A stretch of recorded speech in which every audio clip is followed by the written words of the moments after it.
when we're thinking about educating India, one of the biggest objections that come up is really the fact of how rural and disconnected India is, and the language barriers.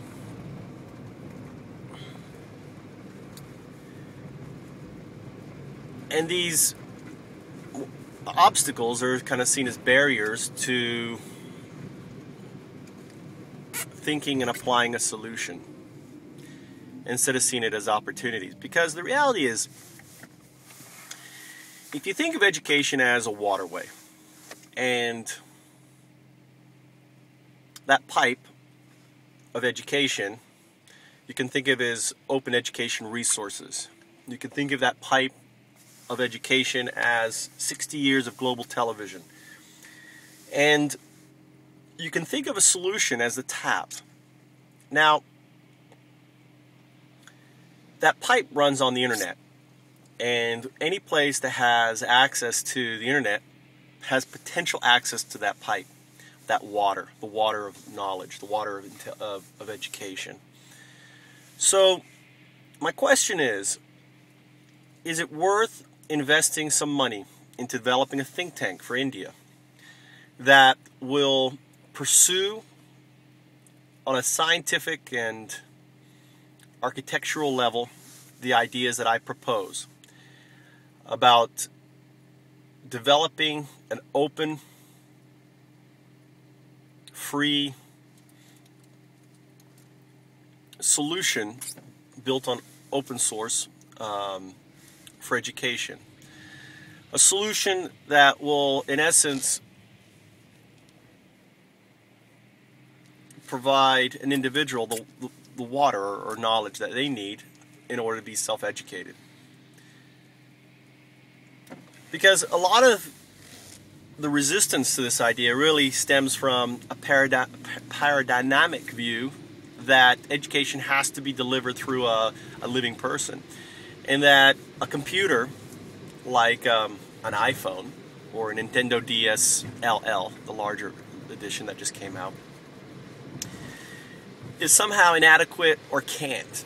Now, for me that's confusing because, you know, I have a 2-year-old son who's learning the alphabet by himself on the iPhone, and a host of other things, vocabulary and everything else. And the iPhone is actually a kind of, you know, inefficient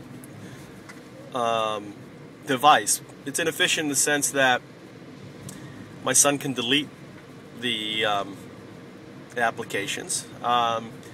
They're not user-friendly, these applications, for a 2-year-old. Some are. There's some toddler games that the toddler can just touch the screen and it will react. It's not, all these applications aren't tied to a learning engine, so they're not keeping track of what he knows and what he doesn't know, so ultimately he has to go back through again and again and again, which again is kind of silly because the learning engine exists, called the Serigo learning engine from Smart FM.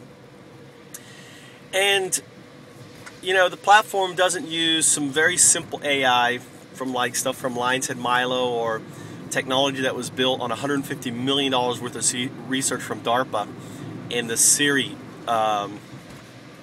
personal assistant software that's available on the iPhone. Such technology could power a learning, you know, convert the iPhone into an actual device that is pretty much autonomous and that interacts with the user, except for the iPhone doesn't work very well because it doesn't have a camera in front. Well, the Nintendo DS does. So the camera would actually monitor the learner. And you could even go as far as use simple EEG technology in the form of a headset that a kid wears to listen to it, but really it's an EEG technology that's actually, via the games, learning how the kid brain works. And basically the games that the kid plays and learns on is being used to basically teach the EEG technology and other technology about the user.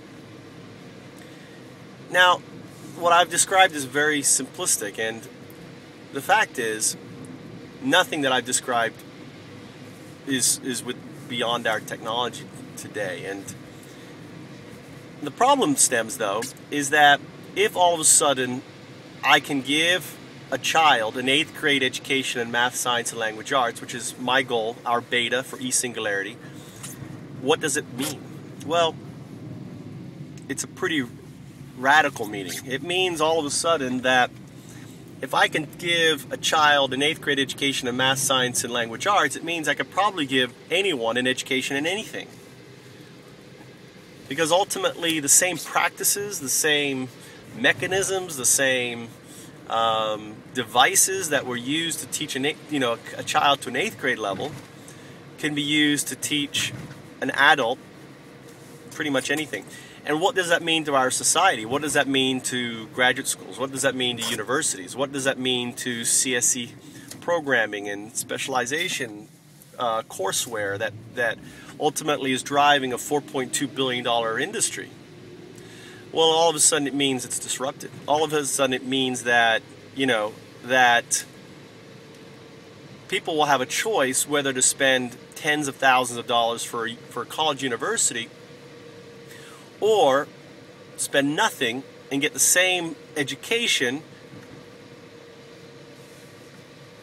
from a mobile learning device like an iPhone. Now, there's going to be always advantages to attending, and I think in the future what's going to happen is individuals will earn scholarships because they're going to want those individuals as part of their facility, and you're going to want to go to university because really the value of a university isn't really the education, so to say, and any professor will tell you that. It's the value of the connections, the network, and the associations. I mean, going to MIT, value is the alumni and everything else, and the opportunities for getting jobs and in the network and everything else. Really, it isn't. The education is good, but the fact is I could, the MIT education is being given out for free online through their open education services. And anyone who's gone through university knows that you very rarely interact with your professors. So just because you're going to MIT doesn't mean that you're going to have that guaranteed interaction. But what it does guarantee is you'll be part of that network, and that network has value, significant value. So in thinking about the future for education in India, the opportunity is to radically evolve India's education and really what I call leapfrog it past Web 2.0 education to really Education 3.0, which is that point when you can hand anyone a mobile learning device, and that device will autonomously, intelligently guide that user to an 8th grade level equivalency in math, science, and language arts. And you may say, well, whose equivalency? Well, Indian standards, U.S. standards, British standards, French standards. You probably will be able to say to the device what standards you want, what languages you want to learn. So don't let things like, standards, or don't let things like whose standards or, what content stop us from developing the technology that can fuel and deliver learning to everyone.